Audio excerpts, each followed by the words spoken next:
there was a rich merchant who had 4 wives. He loved the 4th wife the most, and adorned her with rich robes and treated her to delicacies. He took great care of her and gave her nothing but the best.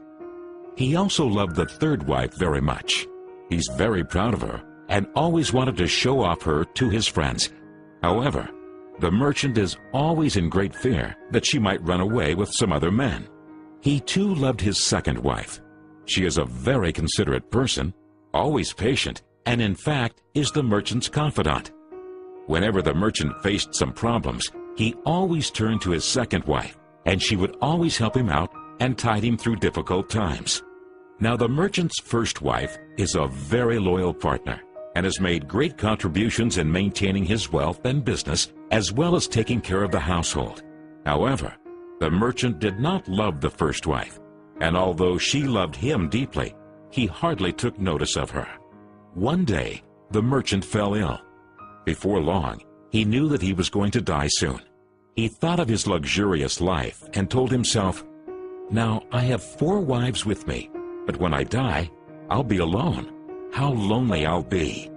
Thus, he asked the 4th wife, "I love you most, endowed you with the finest clothing and showered great care over you.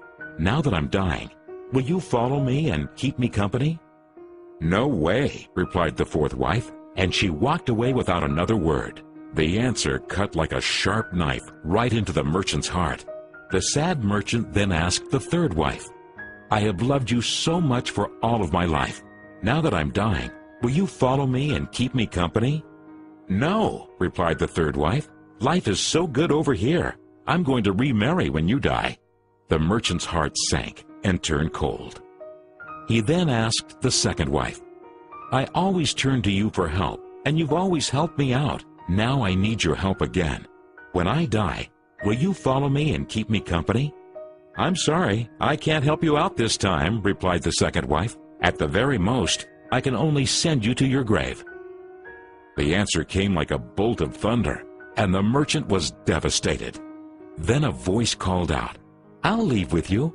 I'll follow you no matter where you go." The merchant looked up, and there was his 1st wife. She was so skinny, almost like she suffered from malnutrition. Greatly grieved, the merchant said, "I should have taken much better care of you while I could have." Actually, we all have 4 wives in our lives. The 4th wife is our body. No matter how much time and effort we lavish in making it look good, it'll leave us when we die. Our 3rd wife? Our possessions, status, and wealth. When we die, they all go to others. The 2nd wife is our family and friends. No matter how close they had been there for us when we're alive, the furthest they can stay by us is up to the grave.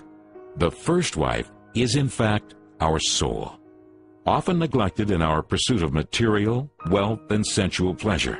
Guess what? It is actually the only thing that follows us wherever we go. Perhaps it's a good idea to cultivate and strengthen it now, rather than to wait until we're on our deathbed to lament.